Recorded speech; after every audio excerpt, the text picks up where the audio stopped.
पण तरीसुद्धा शिवाजी राजांच्याकडे पाहायचा जो लोकांचा दृष्टिकोन, मी तुम्हाला आता शिवाजीराजांनी आयुष्यात काय काय केलं आणि काय काय नाही हे कृत्य सांगणार आहे.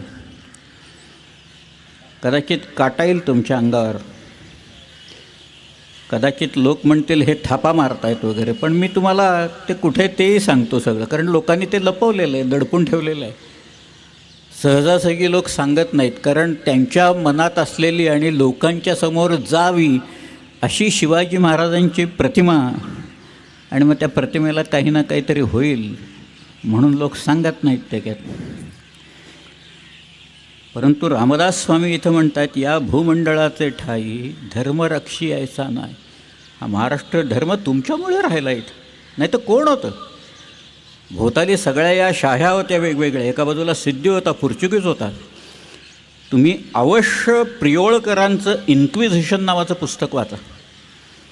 या इन्क्विझिशनमध्ये गोव्यात जे तळीव अत्याचार कसे चाललेले होते त्यावेळेला याची कल्पना तुम्हाला येईल. अंगी तेलाची डगली घालून जाळले असं लिहिलेलं आहे तिथे. डगला असतो तो तेलात बुडवायचा, माणसाच्या अंगाला घालायचा आणि पेटवून द्यायचा सरळ चक्क. हे गोव्यातलं वातावरण होतं. हे सगळं शिवकालात आणि शिवाजी महाराजांनी पूर्णपणे बंद पाडलं.